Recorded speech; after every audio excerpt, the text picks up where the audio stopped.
भिन्नक्षमଙ୍କ ପାଇଁ लिफ्ट और रैंपर व्यवस्था करा जाओ। विश्व भिन्नक्षम दिवस अवसर में ओडिशा विकलांग मंच और बोर्ड मिलित सहयोग में स्थानीय बाउंसलुंडी ग्राम पंचायत सभागृह आम अधिकार आमको दियो सांबादिक सम्मेलन अनुष्ठित होई राज्य मुख्यमंत्री और संपृक्त मंत्री परिषद को घुमुसर उपजिलापाल भंजनगर विधायक जरिया प्रदान करा जायछि। दिव्यांग अधिकार निमंते भारत सरकार 2016 मसीह दिव्यांग व्यक्ति अधिकार अधिनियम लागू हेबार एक दशंधि निकट में पूर्णांग हेबाकु जाउछि। हेले सचेतनता और आंतरिकतार अभाव कारण दिव्यांग व्यक्ति अधिकार गुड़िक सठिक भाव कार्यकारी हो पारनाही कि दिव्यांग व्यक्ति मानक पाखरे सुविधा पहुंची पारनाही। समस्त सरकारी और बेसरकारी कार्यालय वाणिज्य अनुष्ठान पार्क विद्यालय स्वतंत्र रैंप निर्माण करा जाऊ। विशेषकर भंजनगर टाउन हॉल विजु पट्टनायक कल्याण मंडप एनएससीआर एमएससी सभागृह लोक सूचना पाठागार सीडीपीओ और बीडीओ ऑफिस उपजिलापाल कार्यालय समस्त शिक्षा अनुष्ठान किंबा सरकारी बेसरकारी कार्यालय देवोत्तर विभाग अधीन रे समस्त मंदिर को लिफ्ट और रैंपर व्यवस्था करा जाओ। घरोई सरकारी बस भितर बस स्टॉप रे और बस स्टैंड रे दिव्यांग मानक सुविधा और परिवहन यातायात पई कौनसी स्वतंत्र सुविधा नाही। शिक्षित बेकार मानक दिव्यांग को सरकारी स्तर में नियुक्ति प्रदान चाकरी क्षेत्र में दिव्यांग कर्मचारी मानक पदोन्नति को दिव्यांग क्रीड़ा विकास पई पंचायत स्तर राज्य और जातीय स्तर पर्यंत क्रीड़ा भित्तिभूमिर आनुषंगिक विकास पंचायतन ठारू पार्लियामेंट पर्यंत आगामी समस्त निर्वाचन में दिव्यांग को स्थान संरक्षण इत्यादि। शिक्षित बेकार दिव्यांग को सरकारी स्तर में नियुक्ति प्रदान चाकरी क्षेत्र में दिव्यांग कर्मचारी मानक पदोन्नति को दिव्यांग क्रीड़ा विकास पई पंचायत स्तर राज्य और जातीय स्तर पर्यंत क्रीड़ा भित्तिभूमिर आनुषंगिक विकास पंचायतन ठारू पार्लियामेंट पर्यंत आगामी समस्त निर्वाचन में दिव्यांग को स्थान संरक्षण इत्यादि विषय ओवीएम सभापति और वार्ड संपादक प्रकाश चंद्र साहू गणमाध्यम को प्रेस इस्तार देछंती।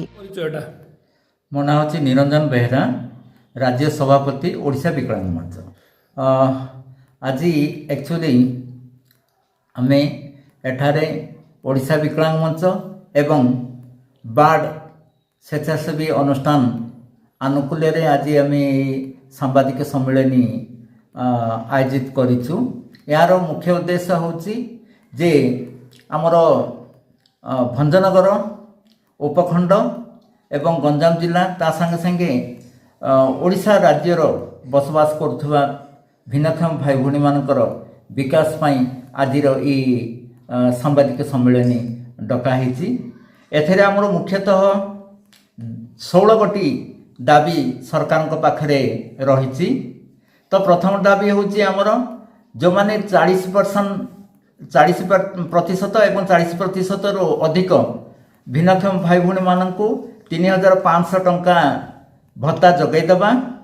ता संगे संगे आमर भंजनगर उपखंड रे समस्त सरकारी बेसरकारी कार्यालय विभिन्न अनुष्ठान को भिन्नक्षम भाई भूणी मानक पाई उपयोगी करवा सशक्त सुगम्य करवा जद्वारा कि सहजरे जीवा आसवा करें चल प्रचार करें निजर कार्य करें। एटा मध्य भी गोटे आमर दाबी रही। सेमिति सबुठारु भिन्नक्षम मानक पई गंजाम जिले में सर्टिफिकेटर समस्या रही जोटा कि ए वर्ष सर्टिफिकेट आवेदन करथिले मध्य भी ता पर वर्ष मिलिबो कि नहीं संदेह से सर्टिफिकेट जेमती कि तुरंत भिन्नक्षम भाई भूणी माने पाई परिबे ता ऊपर गोटे मध्य भी हमर दाबी रही। जो फर्जरी सर्टिफिकेट मध्य भी दिन दिन को बढ़ुची सेटा ऊपर मध्य भी हमर दाबी रही। सेमिति हमर भंजनगर उपखंड रे हमर दृष्टिहीन जो माने कथा कहि पारनांती सुनि पारनांती सेमानक पई कोनोसी प्रकार विद्यालय नहीं। तेणुक ए अंचल रे गोटे स्वतंत्र विद्यालय स्थापन करिया पई मध्य भी हमर दाबी रही। सेमिति आमे दाबी रखिछु जे हमर जो भारत सरकारंकर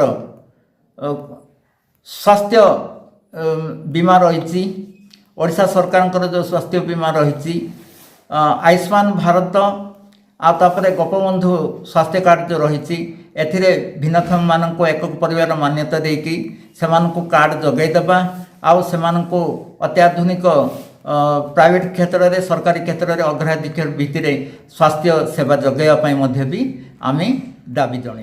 भंजनगर पुरुषोत्तम महापात्र रिपोर्ट जन अधिकार लाइव।